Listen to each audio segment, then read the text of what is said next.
तिलक लगाने, कंठी धारण करने और उनके साथ बैठकर न खाने पीने से वो सवाल उठाते हैं। जब भगवान हमारे अंदर है तो दिखावा करने की क्या जरूरत है, ऐसा कहते हैं। तुम्हारे जी इस प्रश्न पे मुझे क्या कहना चाहिए तुमसे? बातुल भूत दिवस मतवारे ते नहीं बोले ही बचन विचारे तिनकर कहा सुनी नहीं काना।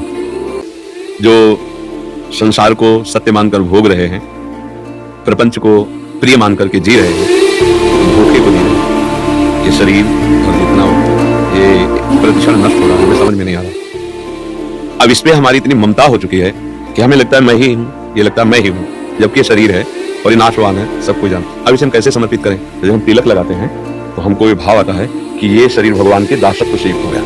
जब नाम जब करते हैं अंदर से तो ये मन भगवान को समर्पित हो गया। और जब तन और मन दोनों समर्पित होते तो हम अपने आप को भगवान की ठसक में पाते हैं। केवल बातें बनाने से नहीं हो जाता कि भगवान तो हृदय में, बाहरी ये दिखावा थोड़ी है। ऐसे चौराहे पे खड़ा होकर तुम्हें निर्देश कर रहा हूं कि आप गलत दिशा पे गए और एक थप्पड़ मारे तो आप उठा पटक दोगे, लेकिन आपसे बहुत कम वजन का है, कम ताकत का है, और यहाँ बिल्ला लगा है। फिर आप इन जाए यूपी पे सर सॉरी बोलना पड़ेगा और निकलना पड़ेगा चुपचाप, है ना? हम हैं तो सब भारतीय ही, लेकिन बिल्ले का है ना प्रभाव, है तो सब भगवान के ही, लेकिन इसका प्रभाव है दासत्व का, कंठी का, क्योंकि ये भगवान का दासत्व है, दिखावा नहीं है। ये प्रियाजू का दासत्व है।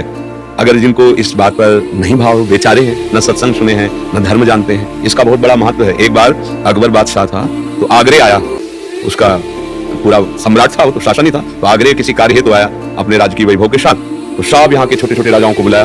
गोरछा के राजा मधुकर शाह भी गए, हरिराम व्यास जी के शिष्य थे, वैष्णव तिलक लगा के, और भी ब्रजमंडल के बहुत से तिलक लगाए, राजपूत राज कर्मचारी। तो उसकी दृष्टि गई कि अधिकतर सब तिलक कंठी वाले हैं। उसने कहा कल से हमारे दरबार में घोषणा, अगर जो तिलक लगा के आएगा तो गर्म किए हुए लोहे, लाल लोहे से उसका मस्तक दाग दिया जाएगा, गर्दन उतार दीजिएगा अगर कंठी बांध के आए, तिलक लगा के आए, फरमान जारी कर दो। जो भी भाव उसके अंदर हो।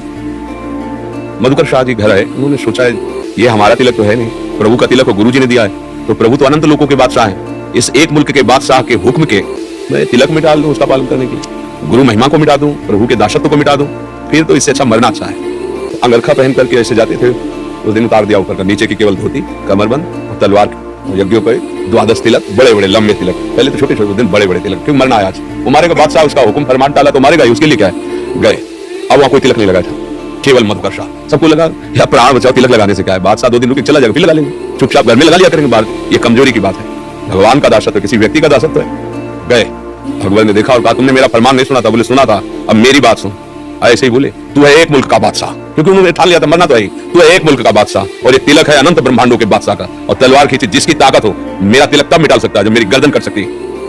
पूरी सभा जैसे मानो नरसिंह अवतार हो गया, भगवत आवेश एकदम तुरंत बदल गया। तो राजा और बादशाह सब बड़े बुद्धि, अरे हम तो आपकी परीक्षा ले रहे थे, ये सब तिलक लगाए थे, देख रहे थे कौन निष्ठावान है, धन्य है तुम बड़े निष्ठावान हो, बोलो तुम्हारी इच्छा से मैं क्या कर दूं। तो बोले ब्रजमंडल में किसी को भी तिलक के लिए न रोका जाए, और यहाँ को भी शिकार न किया, जो कहते जा रहे